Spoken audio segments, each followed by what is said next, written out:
Graça e paz, amada igreja. Olá, tudo bem? Eu espero que você esteja bem. E eu quero te convidar a participar dessa penúltima reflexão, onde a gente faz essa relação entre o exílio e a cosmovisão. E hoje nós vamos ver o exílio e a oportunidade para sermos relevantes. Você já ouviu aquela expressão? A oportunidade faz o ladrão? Todo mundo já ouviu falar sobre ela, né? Eu fiquei pensando aqui em oportunidades na nossa vida, no nosso dia a dia, que a gente aproveita, né? A primeira delas é um tanto quanto impopular, politicamente incorreto, que muito provavelmente você não vai escrever aí no YouTube, olha, eu fazia isso na escola, né? Que era colar. Na hora da prova, né? As pessoas colavam. Eu não fazia isso, mas outras pessoas, né? Meus amigos, meus amigos colavam, né? Me passa 4. E a gente pegava uma oportunidade que o professor não está olhando. Tinha professor até que saía da sala de aula, aí também está pedindo, né?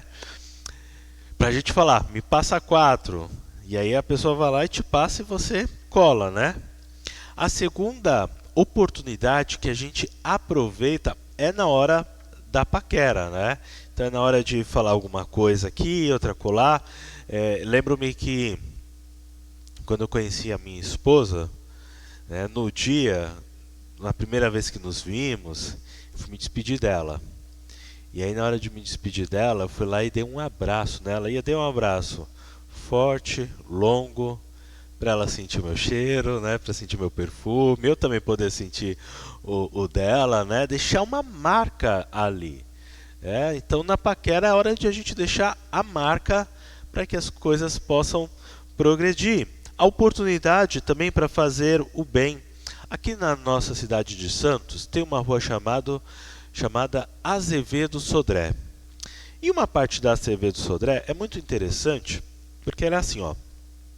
Você tem a pista aqui, ok? Passando os carros. Só que um pouquinho mais para cá, ela é feita até de tijolos. É uma graça, bonita demais, assim, vermelha, que nem o nosso tapete é vinho, né?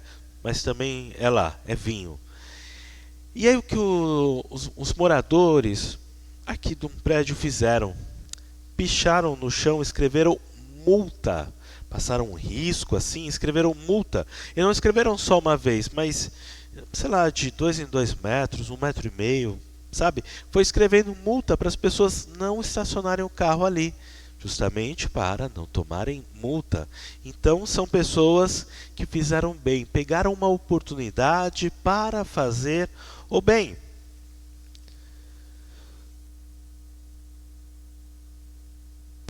Então, o que a gente aprende? Que diante das oportunidades, nós precisamos tomar uma atitude. E a cosmovisão, ela vai concordar com isso. A cosmovisão, como a gente viu ao longo dessa série, ela molda a gente. Ou então ela diz sobre aquilo que nos molda. Ela implica naquilo que enxergamos e como nós vivemos. E há um texto na Bíblia que comprova isso para nós, onde nós olhamos alguém que a partir da sua cosmovisão, olhando para uma oportunidade, tem uma atitude e uma atitude relevante. Então nós vamos continuar olhando para Daniel. Daniel, capítulo 2, versículo 16 a 19. Daniel, capítulo 2, versículo 16 a 19.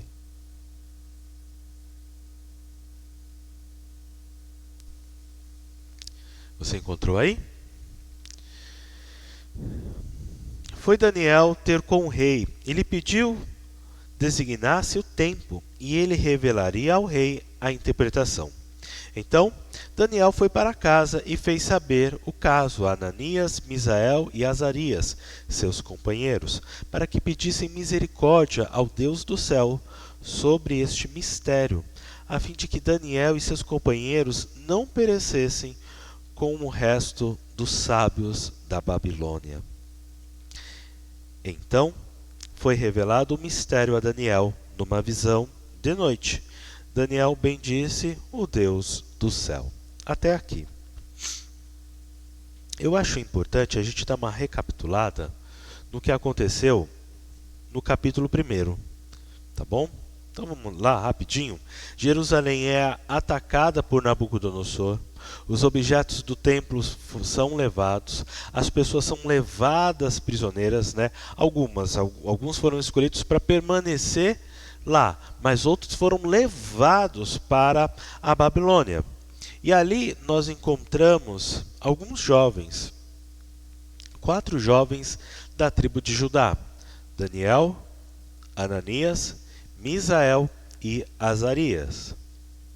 E ali nós vemos a decisão dessas pessoas de não ficarem impuras. Daniel, com a sua inteligência, com a sua estratégia, né, ele faz ali, ele tem todo um bate-papo, toda uma conversa, e ele bola ali um plano. Olha, durante 10 dias aqui, nós vamos ter uma outra alimentação. Nós vamos ter um outro modo.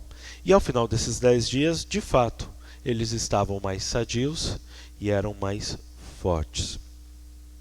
E aí o versículo 17, igreja, diz: Deus deu aos 4 jovens um conhecimento profundo dos escritos e das ciências dos babilônios, mas a Daniel deu também o dom de explicar visões e sonhos.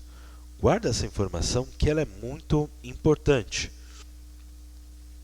O versículo 17 mostra para nós que as oportunidades, elas estão acompanhadas de algo. E elas estão acompanhadas da capacitação do Senhor. As oportunidades que Deus nos dá, elas estão vindo acompanhadas pela capacitação do Senhor. O fim do capítulo, ele informa para nós que eles tiveram um desenvolvimento que se destacou. Um desenvolvimento que levou os 4 a trabalharem no palácio. Versículo 20. Todas as vezes que o rei fazia perguntas a respeito de qualquer assunto que exigisse inteligência ou conhecimento, descobria que os 4 eram 10 vezes mais inteligentes do que todos os sábios. Olha só o prestígio, olha só o destaque que esses jovens estão tendo. Mas tudo isso porque eles aproveitaram as oportunidades que Deus deu para eles. Seja daquilo que Deus já tinha dado, que estava com eles, dos seus dons, seja da sua dedicação nos estudos, da sua liderança, seu comportamento, sua alimentação.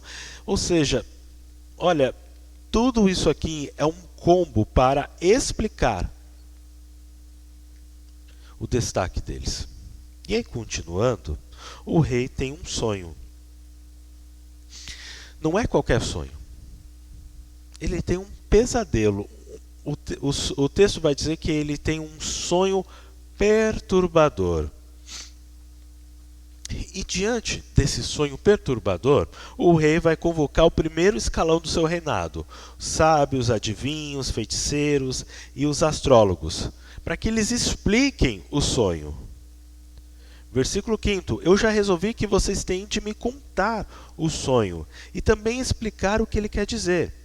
Se não puderem fazer isso, vocês serão todos cortados em pedaços e suas casas serão completamente arrasadas. Parece até aquela gincana do Faustão, só que insana, né? Tamanho aqui é o desafio. E o rei, para dar uma aliviada, depois de dar esse desafio, ele vai falar: olha, mas se me contarem o sonho e explicarem o que ele quer dizer, eu lhes darei presentes, prêmios e muitas honras. Portanto, digam o que foi que eu sonhei e o que o sonho quer dizer. Logo de bate-pronto, essas pessoas elas vão tentar enrolar o rei, mas o rei já tinha entendido tudo. Olha só, vocês já combinaram de me enganar com mentiras e falsidades, esperando que a situação mude. Gente, vamos combinar? Não faz sentido o que o rei está pedindo. Eu adivinhar o que você está sonhando, o que você está pensando, é loucura. A gente faz muito isso no nosso dia a dia. A gente tenta adivinhar, a gente fala o que as pessoas estão pensando. Já é uma loucura, que dirá um sonho. Então eles vão falar isso. E uma segunda coisa é que eles vão falar: olha, rei, não tem nenhum rei que já pediu uma coisa como essa, para tentar despertar, acordar o rei para o exagero, para o impossível que ele está pedindo. E a decisão do rei, aqui do versículo 12, ela influencia o destino de Daniel. Porque o rei decretou a morte de todos os sábios. Daniel e seus amigos estão nessa. Daniel fica sabendo e ele, com muita sabedoria, novamente, ele vai falar com Arioque. Arioque ali é um oficial que manda chuva, é aqui, ó. Vai falar com Arioque. Ô, Ari, o que é que está acontecendo? O que é que está acontecendo com o rei para ele dar uma ordem como essa? Aí a Arioque vai lá, vai explicar toda aquela questão. E aí, como a gente leu ali no versículo 18, Daniel escuta isso, ele fala: tá bom, eu vou resolver isso. Ele chega para os seus amigos e fala: vamos orar, vamos pedir a iluminação, a direção do Senhor. E aí, Daniel tem a visão. Deus dá a Daniel a visão. Daniel vai fazer uma oração de louvor do versículo 20 ao 23. E olha, como se fosse uma contagem regressiva assim para explodir uma bomba, para ter um fuzilamento, há toda uma tensão que o capítulo 2 vai mostrando para nós. A coisa vai aumentando assim, e aí quando está para o rei falar: corta a cabeça, chega Daniel. E eu acho engraçado, meus irmãos, porque eu entendo que isso aqui é um momento de muita tensão. E assim vem Daniel. Daniel é apresentado como aquele que vai resolver o problema do rei. E o rei, todo animado, pergunta para ele: você pode contar o meu sonho? Você pode explicar o que ele quer dizer? E o Daniel vai falar: não. Daniel vai dar ali uma resposta, versículo 27, dizendo: olha, não há sábios, adivinhos, feiticeiros, nem astrólogos que possam dar a explicação que o Senhor está exigindo. Justamente o que os sábios falaram. E aí começa, deve estar subindo o sangue do rei aqui, e ele é pronto para falar: vamos cortar a cabeça, mas Daniel vira, já vai respondendo para o rei: mas há um Deus no céu. O que você está pedindo, rei? É um absurdo.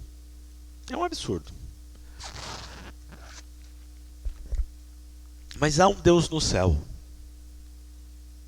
E esse Deus no céu, ele explica mistérios. Foi por meio do sonho que ele fez o Senhor saber o que vai acontecer no futuro. E agora, ó rei, eu vou explicar o sonho e as visões que o Senhor teve enquanto dormia. É isso que o texto vai dizer. O rei se arruma no trono para ouvir Daniel. E Daniel vai contar do versículo 29 ao versículo 45. Daniel conta, Daniel explica o sonho. E aí, do versículo 46 em diante, você vê o rei fazendo algumas coisas. A primeira, o rei se ajoelha para Daniel. A segunda, ele ordena sacrifícios e incensos por e para Daniel. Terceiro, o rei vai declarar o que é óbvio: Deus é Deus. Versículo 47. O Deus que vocês adoram é de fato o mais poderoso de todos os deuses. Na semana passada eu comentei: olha, a gente olha aqui para o rei, mas o rei não se converteu. A gente olha para esse texto e novamente a gente percebe isso. o Deus que é único e é verdadeiro, Pai, Criador de tudo, de todas as coisas, de todos, para o rei é só mais um entre outros deuses. É só mais um. Quarto, o rei coloca Daniel como uma alta autoridade do reino. Coloca ele como governador da província da Babilônia. Faz ele também chefe de todos os sábios. E a pedido de Daniel, que não esquece dos seus amigos, coloca os seus amigos como administradores da província da Babilônia. Daniel tem uma oportunidade, no momento de tensão, ele toma uma atitude relevante, e aquilo tem grandes desdobramentos. No último dia 31 de julho, a Igreja Presbiteriana Independente do Brasil, ela fez 122 anos de organização da sua denominação. E quando eu olho para a história da nossa igreja, eu creio que há personagens relevantes, influentes, pessoas que também tiveram oportunidades e ao olhar para essas oportunidades, e ao olhar para essas oportunidades, capacitados por Deus, tiveram uma atitude relevante e influente. Assim como Daniel. Eu destaco para vocês Reverendo Eduardo Carlos Pereira. Reverendo Eduardo Carlos Pereira, no início do século, ele decidiu tomar, século passado, logicamente, ele decidiu tomar uma atitude diante de uma crise institucional que estava acontecendo ali na IPB. Ele apresenta um plano que ficou conhecido como a plataforma, e ele traz algumas reivindicações. Eu destaco apenas 3. A primeira delas, independência absoluta ou soberania espiritual da Igreja Presbiteriana do Brasil. Segundo, uma declaração oficial da incompatibilidade entre a maçonaria e o Evangelho. E terceiro, a transformação das missões nacionais em missões presbiterianas, onde elas teriam total autonomia para evangelizar. Após publicar isso, há uma convocação, o sínodo se reúne, sínodo São Paulo, naquela época ainda não existia a Assembleia Geral, então ocorre essa reunião em 1903.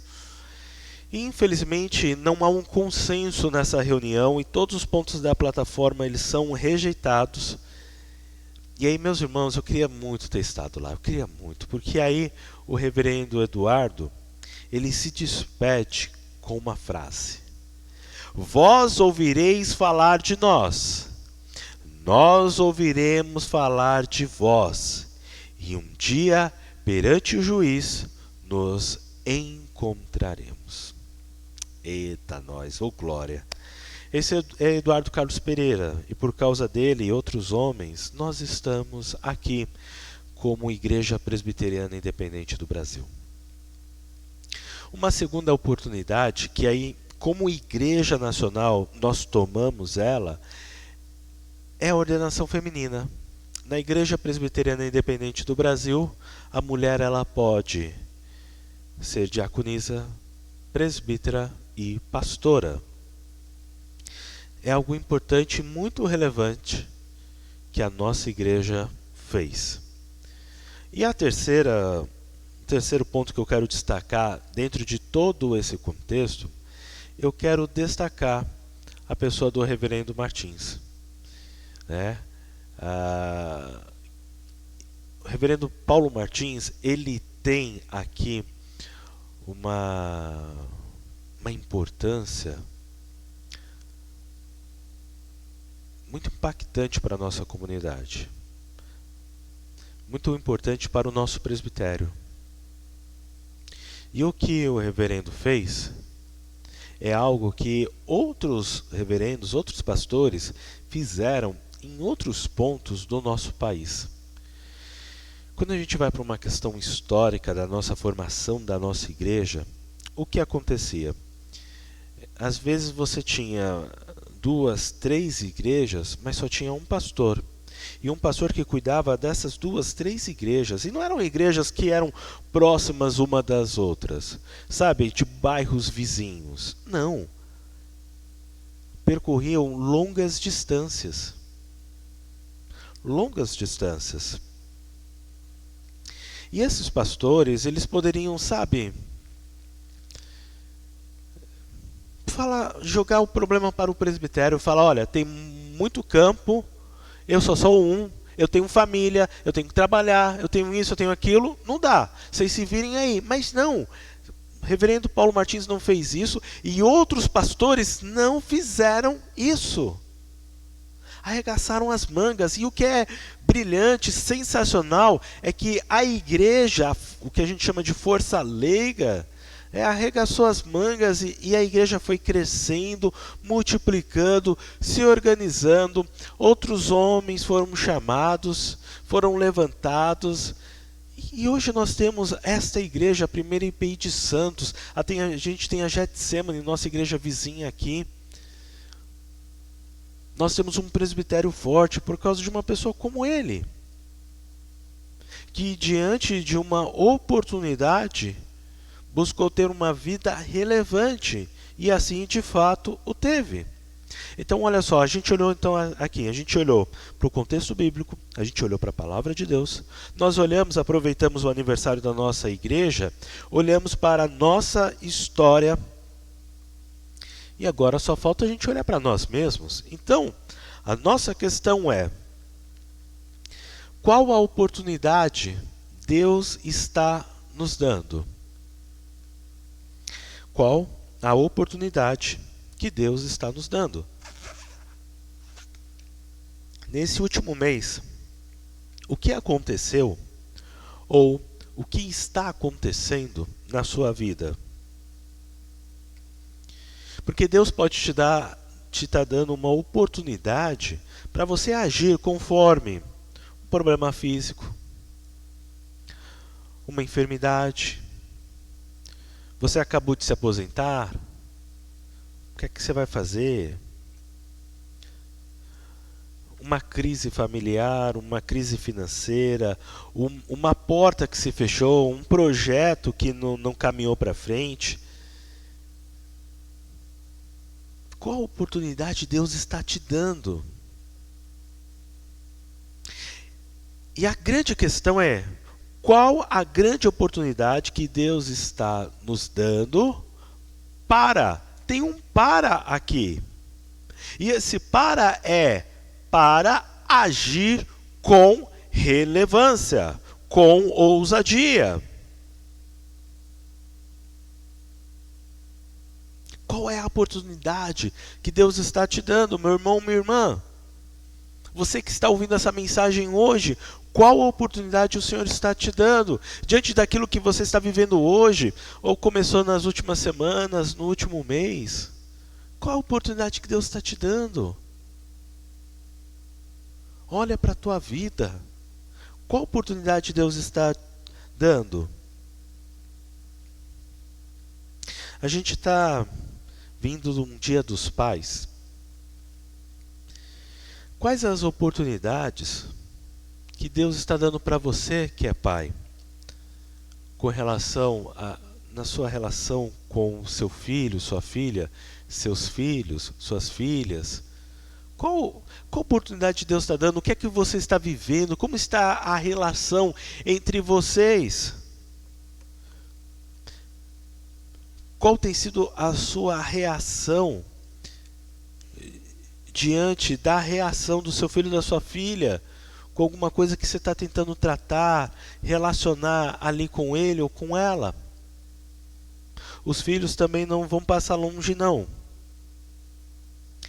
Qual tem sido a sua atitude como filho, como filha? Qual tem sido a nossa atitude como filho, como filha para com o nosso pai?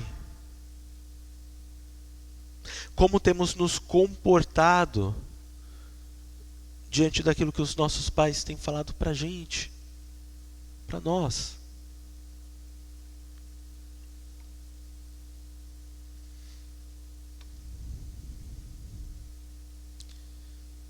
Hoje, nós estamos falando que as oportunidades que Deus nos dá é para termos atitudes, e atitudes relevantes, ousadas.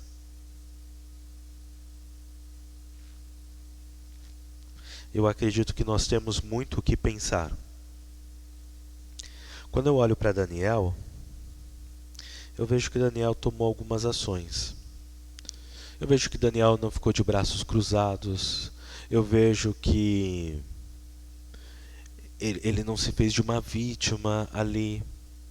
Eu vejo Daniel agradecendo a Deus, reconhecendo que é de Deus que vem a capacitação, a resposta para agir. Eu vejo Daniel ali não esquecendo dos seus amigos. Eu vejo Daniel pegando ali um limão e fazendo uma limonada. E essas ações, elas são espirituais por causa disso. Primeira, inconformismo. Ele não se vê como uma vítima, mas ele se inconforma com tudo aquilo e ele vai tomar uma atitude. Ele pede socorro a Deus, ele pede instrução, ele pede direção, ele pede capacitação do Senhor. Ele reconhece que ele está na hora certa, no lugar certo, e que Deus vai agir através dele. E veja, a situação do exílio, a situação que Daniel está, é uma situação que não deixa não apenas ele e seus amigos, mas todo o povo ali num mar de dúvidas. Um mar de dúvidas, o que é que vai acontecer? Mas o versículo 17, você lembra? Vamos voltar nele. Versículo 17, Deus mostra para nós que Ele deu uma capacitação para estes jovens. Deus está te capacitando, meu irmão, minha irmã, você que está ouvindo essa palavra hoje. Deus está trazendo a capacitação para você enfrentar o que tiver que enfrentar. Esta é a sua oportunidade, esta é a minha oportunidade, esta é a oportunidade desta igreja. Para nós sermos relevantes, influentes. Essa capacitação, meu irmão, minha irmã, vem de uma caminhada. Vem de uma caminhada. E ele vem também de algo que Deus está derramando hoje sobre as nossas vidas. Aproveite esta oportunidade, seja relevante. Aproveite essa oportunidade e faça algo acontecer. Capacitado pelo Espírito Santo do Senhor, debaixo da autoridade de Deus. Deus está te enviando para você abraçar esta oportunidade.